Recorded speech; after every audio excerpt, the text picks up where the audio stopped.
हमको आदत सी पड़ गई लोगों की खिदमत करने की। Administration did not come and approach us and did not even appreciate और acknowledge our work. Instead they decided to supply oxygen. तो इट रियली पेन्स एनजीओज के इतनी तकलीफ का सामना करना पड़ता है। वहाँ पे बेड नहीं है, बेड है तो फिर ऑक्सीजन नहीं है। 2-2 बजे 3-3 बजे जाके हम लोग जाके वहाँ पे ऑक्सीजन दे रहे हैं, लेकिन ये लोगों को नहीं समझते गवर्नमेंट को। क्या कर रही है गवर्नमेंट? बेरहमी लोग मर रहे हैं हमारे सिविल हॉस्पिटल के अंदर, ऑक्सीजन नहीं मिलता, वेंटिलेटर नहीं मिलता। तो मेरे सामने आंखों के सामने, हम पॉजिटिव वार्ड में हम काम कर रहे हैं, मेरे आंखों के सामने देख लो ये मर रहे हैं हमारे लोग। अब तो जो है 25-25 देख रहे हैं, कल ऐसा ना हो कि 50, 100, 150 ऐसे भी हो सकते हैं। और हमारी मदद करें ताकि हमारे जो हम मदद करें लोगों की, ये लोगों की भी मदद हो और सबका भला हो इसके अंदर। बीम्स ಅಲ್ಲಿ ಬೆಡ್ಗಳು ಸಿಗದೇ ಇದ್ರೆ ಬನ್ನಿ ಹೋಗಿ ಅಲ್ಲಿ ಮಲ್ಕೊಳ್ಳೋಣ ಅಂತ. ಆದ್ರೆ ಒಂದು ತಾಸದಿಂದ ಇದು ಪೇಷಂಟ್ ಇಲ್ಲಿ ನರದಾಳ್ತಾ ಐತೆ, ಆದ್ರೆ ಇನ್ನೂವರೆಗೂ ಅದನ್ನ ಅಡ್ಮಿಟ್ ಮಾಡ್ಕೊಂಡಿಲ್ಲ. ಆಕ್ಸಿಜನ್ ಎಮರ್ಜೆನ್ಸಿ ಸಪ್ಲೈ ಮಾಡುವಂತ ಕೆಲವೊಂದು ಸಂಸ್ಥೆಗಳಿಂದ ಅದನ್ನು ಕೂಡ ಅವರು ನಿರ್ಬಂಧಿಸಿದ್ದಾರೆ, ನಿಲ್ಲಿಸಿದ್ದಾರೆ. ಏನೋ ಸಾವು ನೋವುಗಳು ಆದ್ರೂ ಕೂಡ ಬೆಳಗಾವಿ ನಗರದಂತ ಜಿಲ್ಲಾಧಿಕಾರಿಗಳು ಇದಕ್ಕೆ ನೇರ ಹೊಣೆ ಹಾಕ್ತಾರೆ.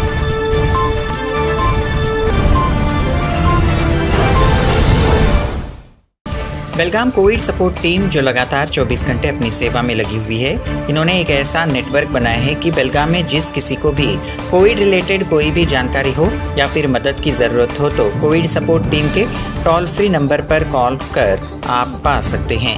ऑक्सीजन सिलेंडर हो, अस्पताल में बेड्स या फिर मरीज या उनके परिजनों के लिए खाना, जस्ट कॉल कर आप सब कुछ जानकारी हासिल कर सकते हैं। इन्होंने मीडिया से बात करते हुए कहा कि 130 करोड़ आबादी वाले इस देश में ऐसी महामारी से लड़ना आसान नहीं है। वहीं जहां हम सब मिलकर बिना जात पात, भेष और भाषा का ख्याल करते हुए लोगों की मदद में लगे हुए हैं, तो सरकार को चाहिए कि इस आपातकाल में हम जैसे तमाम एनजीओज की मदद करे। कोविड सपोर्ट के टोल फ्री नंबर पर रोजाना करीब 200 से 250 कॉल आ रहे हैं। सभी ऑक्सीजन सिलेंडर ही पूछ रहे हैं। अब उन सबको जवाब देना भी मुश्किल हो गया है। आखिर हम उनसे क्या कहें? प्रशासन जल्द से जल्द इस मुद्दे पर गौर कर ऑक्सीजन की दिक्कत को सुलझाए।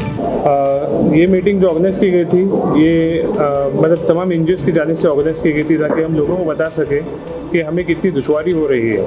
हमें ये परेशानी लाहक है कि जहाँ पे मतलब लोग कॉल कर रहे हैं और रो रहे हैं कॉल पे कि उनको ऑक्सीजन की सुविधा उपलब्ध की जाए। अगर हम उन्हीं लोगों को बोल रहे हैं कि तो आप हॉस्पिटल पहुँचो, तो हॉस्पिटल में बेड्स नहीं है, हॉस्पिटल्स में ऑक्सीजन नहीं है। अगर हम हॉस्पिटल पहुंचते भी हैं तो हॉस्पिटल में इशू ये होता है कि हॉस्पिटल बता रहा है कि आप अपनी खुद की ऑक्सीजन लाओ। ये कितनी बड़ी बात है कि हम हॉस्पिटल भी पहुंचे, ऑक्सीजन भी हम ही प्रोवाइड करें। अब कॉल तो एनजीओ को ही राउट हो रहे हैं एंड एनजीओ के पास ऑक्सीजन नहीं है। तो हम पिछले 1 साल से ये जो कोविड सपोर्ट ग्रुप है, ये तमाम एनजीओज है, ये सबको ऑक्सीजन सुविधा उपलब्ध करा रहे थे from the past 1 year. But suddenly the administration comes into big chances we are not going to supply you oxygen. तो इट रियली पेन्स एनजीओज के हम ऑक्सीजन लोगों को पहुंचा नहीं पा रहे बिकॉज हमको आदत सी पड़ गई लोगों की खिदमत करने की।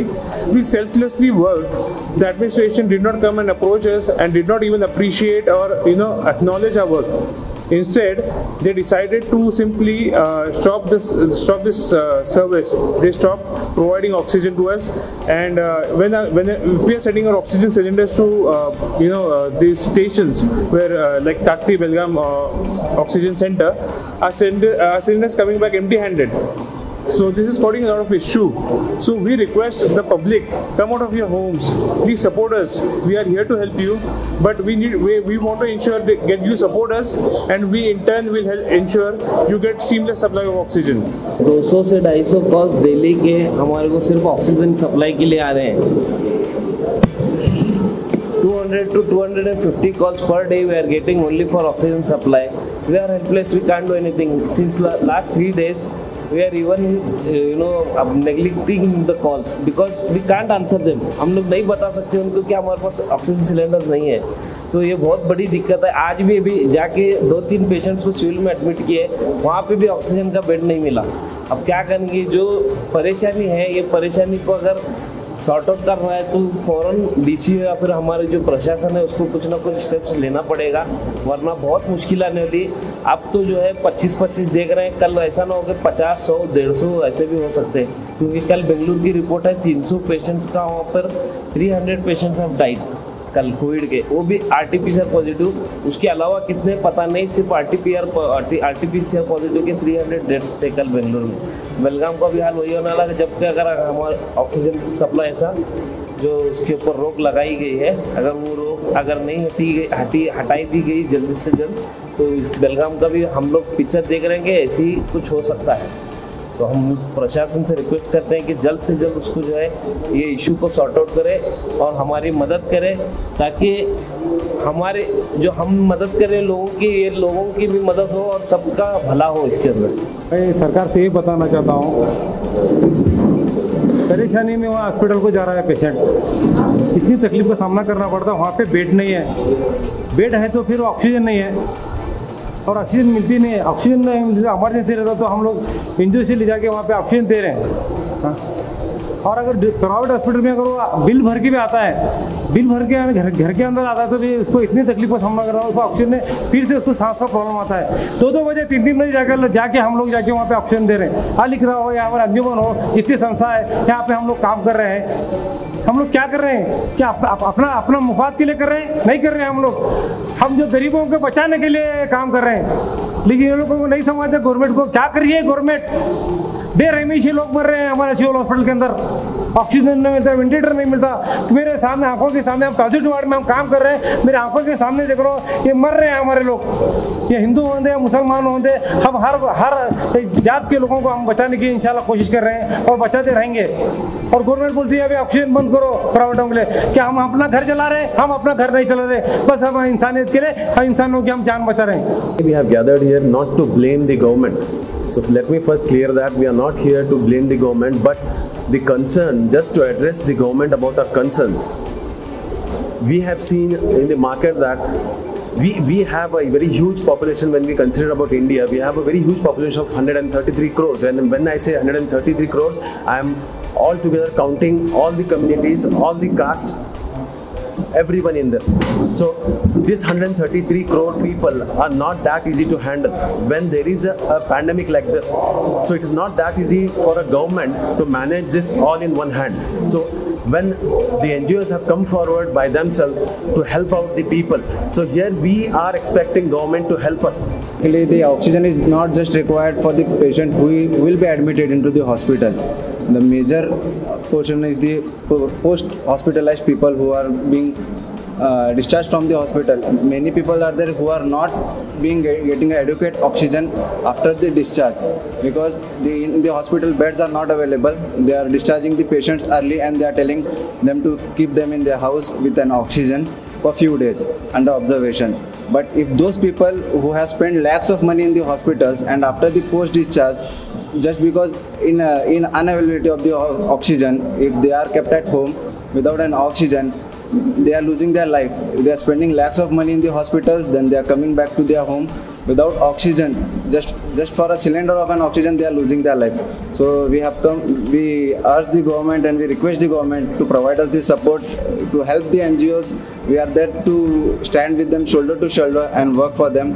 And inshallah, we'll work for the betterment of the community, or let it be any caste, creed, except of any caste and creed, we are ready to help them.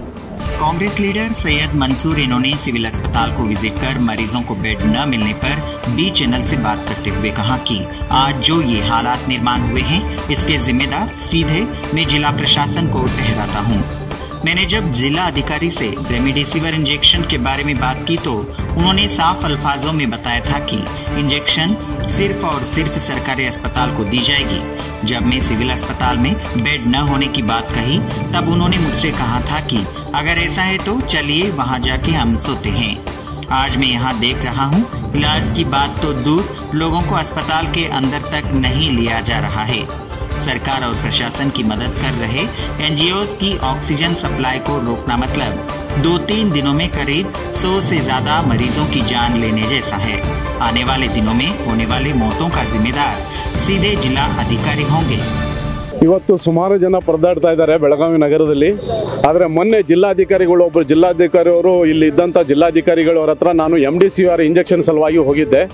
MDCR injection ಸಲುವಾಗಿ private ಹಾಸ್ಪಿಟಲ್ಗಳಲ್ಲಿ MDCR injection ಕೊಡೋಕ್ಕಾಗಲ್ಲ ಅಂಥೇಳಿ ನೇರವಾಗಿ ಜಿಲ್ಲಾಧಿಕಾರಿಗಳನ್ನು ಈ ಮಾತನ್ನು ಹೇಳಿದರು.